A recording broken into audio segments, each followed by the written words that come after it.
Assalamualaikum dan salam sejahtera. Ini kita akan masuk kepada topik last dalam analysis of fact ini, iaitu berkaitan dengan instrumental method. Jadi sebelum ini saya telah menyatakan bahawa kita akan mempelajari prinsip untuk 5 kaedah instrumental methods. Yang pertama adalah infrared method. Infrared method adalah berdasarkan penyerapan tenaga IR oleh lemak pada jarak gelombang 5.73 mikrometer. Jadi semakin banyak kandungan lemak di dalam sampel, semakin banyak penyerapan tenaga IR pada wavelength 5.73 mikrometer. Jadi itu dia punya prinsip dia.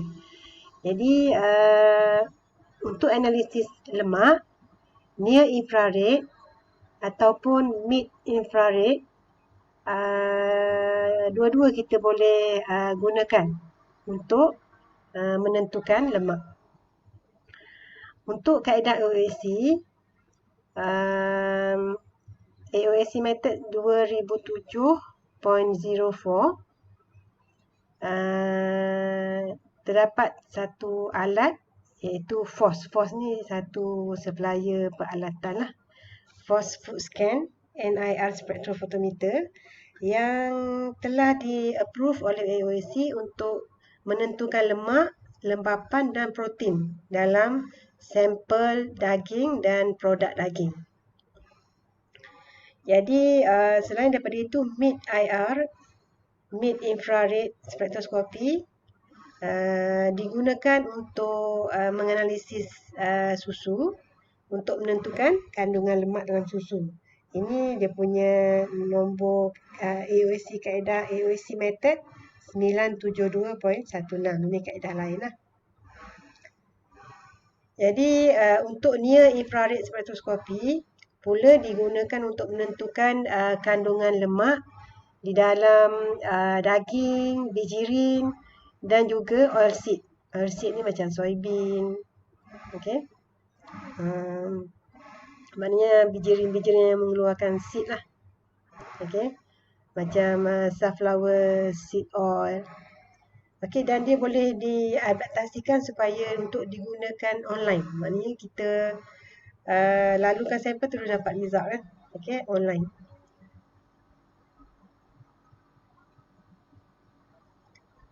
Near infrared has been applied to near line batch monitoring for food processing plants.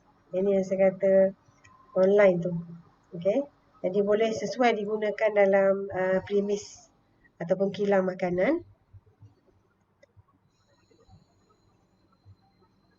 Dan NIR models are developed and validated to provide equivalent results to the wet chemical measurement. Jadi apa-apa pun untuk sesuatu company ataupun saintis tu claim kaedah baru, dia kena buktikan bahawa keputusan yang diperluhi melalui sesuatu kaedah baru tu sama dengan yang kaedah biasa, kaedah konvensional. Okey, yang menggunakan solvent extraction. Jadi dia kata this method requires a comprehensive database of constituent values to create the model along with ongoing verification. Jadi kena buktikan barulah AOSC boleh approve. Okey, yang kedua adalah X-ray absorption. Okey.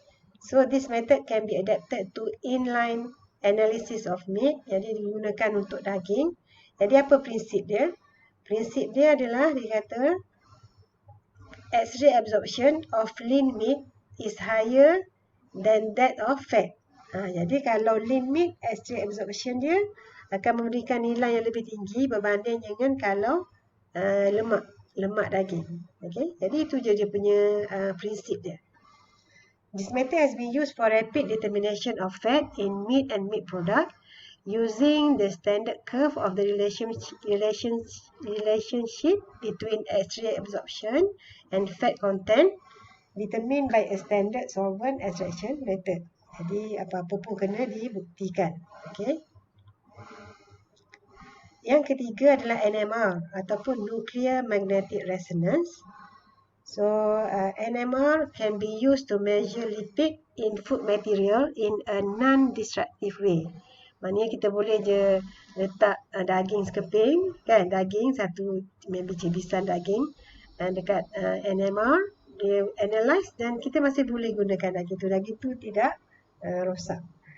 It is one of the most popular methods to use in determining lipid melting curves to measure solid fat content. Okay, jadi dia one of the most popular method and more affordable instrument are becoming more popular for measuring total fat content. Okay, jadi total fat content diukur menggunakan low resolution pulse NMR dan di-approve oleh AOAC. So NMR is a very rapid and accurate method due to high degree of automation and computer control. So dekat pasaran dah ada sistem, contohnya CEM Smart Track tu yang dapat mengukur total fat dan juga moisture dengan cepat, dengan rapid. Okey, kaedah yang keempat adalah accelerated solvent extraction ataupun ASE. So ASE was developed to replace Soxhlet and other extraction techniques for many samples. The automation and the rapid extraction time of accelerated solvent are its key advantage. Jadi ada dua kelebihan. Satu, dia automation. Ya, kita letak sampel, lepas tu dia akan buat semua benda. Lepas tu yang kedua, dia cepat. Okay, nak banding dengan yang kita biasa buat untuk Soxhlet. So ASE uses solvent at increased temperature and pressure to accelerate the extraction process. Jadi dia guna sama juga macam kaedah Soxhlet yang kita buat dalam makmal, tapi digunakan pada suhu yang tinggi dan tekanan yang lebih tinggi daripada biasa. Jadi dengan cara itu boleh mempercepatkan proses pengekstrakan. So analytes are more soluble and thus dissolve more quickly in hot solvent. Pressurized solvent is heated well above its boiling point and introduced under high pressure to extract the fat from the sample.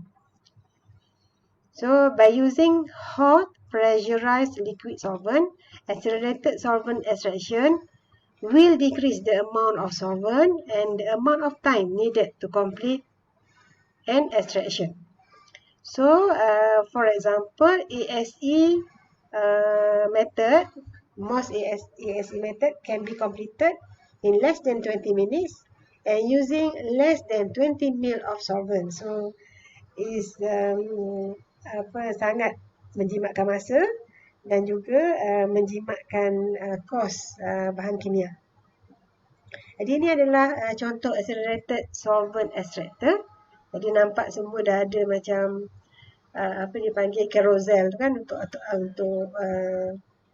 automation lah. Jadi basically kita cuma letak sampel dan nanti mesin tu semua akan buat lah. Okay.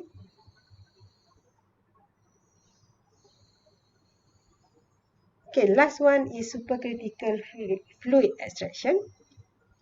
So dalam e-learn saya ada letak satu YouTube video berkenaan dengan supercritical condition of CO2.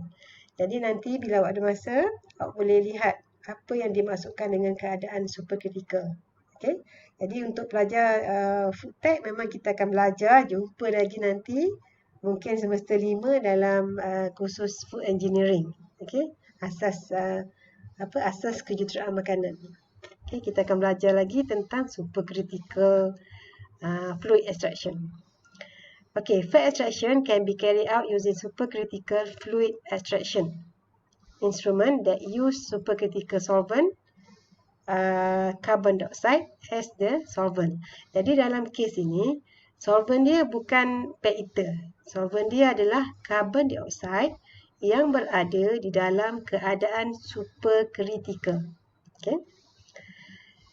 Jadi samples are weighed into extraction cell. The extraction chamber is heated and pressurized to a set value. Dan and the supercritical fluid, which is carbon dioxide yang supercritical tu, akan dipam masuk ke dalam extraction cell to facilitate extraction of the target analytes from the sample matrix. Jadi dalam kes ni kita target analytes kita fat lah. Okay, so this technique is finding greater use because of cost and environmental problems associated with the use and disposal of organic solvent. Jadi kaedah ini oleh dia menggunakan carbon dioxide, dia lebih environmental friendly. So tentang supercritical carbon dioxide, apabila carbon dioxide diberikan tekanan yang tinggi dan dipanaskan above a certain critical temperature, ia akan menjadi supercritical fluid. Di mana supercritical fluid ni, kalau tengok dalam YouTube yang saya letak dalam e-learn tu, biasanya kita akan nampak, okay, kalau cecair kita nampak macam air lah kan, kemudian gas kita tak nampak. Jadi nanti bila dia di supercritical, kita tak boleh nak beza dia cecair ke gas. Dia dah macam jadi satu entiti yang lain. Dia kombinasi liquid dan juga gas. Okay? Dan untuk mendapat supercritical condition tu, kita perlu panaskan dia dan bagikan tekanan yang tinggi. Sebagaimana dalam YouTube tu lah, nanti awak tengok. Okay, bila keadaan ni berlaku, supercritical fluid ni, special dia walaupun bentuk dia tidak tahu, kita tak nak beza dia gas ke liquid, tetapi dia bersifat seperti liquid. Jadi bersifat seperti liquid ni menyebabkan kita boleh gunakan dia untuk membuat extraction. Okay? So the fact that it behaves like a gas allows it to easily penetrate into the sample and extract the lipid, while the fact that it behaves like a fluid helps it dissolve the lipid. Okay, jadi dia bersifat dua-dua, gas dan cecair. Dan sifat yang dia bersifat sebagai pendali ataupun fluid tu menyebabkan dia boleh melarutkan lemak di dalamnya. So the pressure and temperature of the solvent bila dah siap proses pengekstrakan tu, it will be later reduced. So the carbon dioxide will turn back to the gas, leaving the lipid fraction as is lah, maknanya tinggal lipid fraction. Okay, so carbon dioxide tu dah jadi gas. So the lipid content of food is determined by weighing the percentage of lipid extracted from the original sample. Jadi sampel tu kita boleh timbang dan kita tahu berapa kepekatan lemak dalam makanan kita, yang sampel makanan kita. Dan bukan untuk ekstrak lemak saja, sebenarnya carbon dioxide, supercritical carbon dioxide fluid ni boleh digunakan untuk mengekstrak apa-apa saja yang kita nak daripada makanan. Contohnya kita boleh ekstrak kafein daripada kopi, kita boleh ekstrak maybe pigment, contohnya kita nak ekstrak carotenoid, mungkin kita nak ekstrak carotenoid daripada carrot ataupun daripada bahan-bahan yang tinggi carotenoid. Jadi itu pun kita boleh buat. Okay? Jadi setakat itu saja kuliah untuk bab analysis of fat. Okey, jika ada sebarang soalan, awak bolehlah pergi ke ruangan e-learn. Ada saya sediakan satu chat. Jadi boleh type soalan dekat situ dan saya akan jawab. Okey, jadi untuk kuliah analysis of fat ni, kita tak ada buat sesi synchronous, kita buat asynchronous. Okey. Assalamualaikum. Salam sejahtera.